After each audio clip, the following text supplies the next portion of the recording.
Hi everyone, Kartik Krishna are here for the Florida Squeeze. We're starting a new series that will take us through Election Day 2024 here at the Florida Squeeze on our YouTube channel.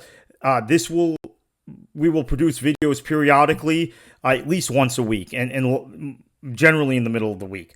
So I wanted to talk about ballot initiatives today because there's a lot of talk among Democrats in Florida that because abortion is on the ballot and legalizing recreational marijuana is on the ballot, that will win the state for the Democrats. And I'm an old hat at this. I'm in my 50s now.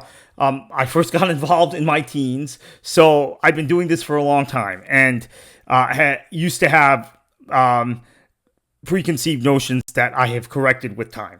So in 2002, I was actually working for the state party, and we were under the belief, and I was personally under the belief, that the class size amendment, which was being pushed by Kendrick Meek about class sizes in public schools and was being strongly opposed by Jeb Bush. Remember, he even had a devious plan to stop its implementation if it passed. That would correlate roughly with the governor's race, where Bill McBride, the Democratic nominee, made class size his big issue. Well, guess what? We passed the class size amendment. You only needed a pure majority then, with over 52% of the vote voting for that class size amendment, which was closely correlated to the Democrats' nominee for governor, Bill McBride. The no position was closely correlated to the Republican nominee for governor, the incumbent Jeb Bush. And we also passed an amendment on pre-K and early learning that day by an even bigger margin. And those were kind of closely correlated with the partisan breakdown in Florida at the time, with Republicans generally being against or agnostic related to it, and Democrats enthusiastically for it. So these two ballot initiatives pass, as does the governance initiative. Actually, there were three initiatives that day that were big. Governance initiative for universities, which had been pushed by Senator Bob Graham and had at least initially been opposed by Jeb Bush.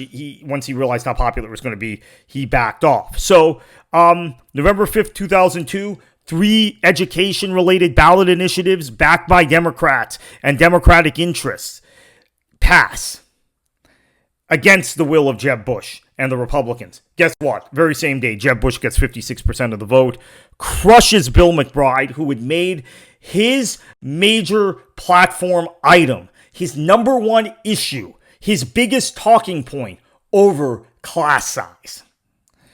So this is when I began to realize, maybe the voters don't understand things. Maybe they don't know what they're voting on. And in time, I realized, no, that's not it. It's actually they separate personalities and issues. So let's fast forward to 2020, most recent presidential election in Florida.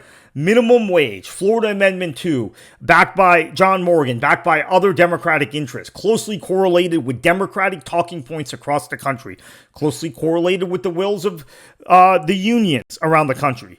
Now we have to get 60% for an initiative to pass in Florida. And lo and behold, we do it in November of 2020. 60.82% for Florida Amendment 2. For it, 39.818 against. Passed by over 2 million votes in the state. Joe Biden is running against Donald Trump. Polls are neck and neck. People think Biden might win Florida. In fact, Biden was favored to win Florida. So Biden's going to win Florida, right? Based on this 2 million vote difference between yes and no on minimum wage. And in fact, what happened, as I think everybody watching this, listening to this knows, is that you had a situation where Florida was one of the few states where Trump improved on his 2016 performance, winning 51% of the vote in the state, a state that he had been held under 50% in 2016. He did beat Hillary Clinton in Florida, but it was much closer than it was in 2020. So with this very kind of left-oriented ballot initiative on minimum wage on the ballot, Trump actually improved his 2020 his performance in 2020 over 2016. And I talked about 2002 also. So this is what happens, unfortunately. There is not much of a correlation.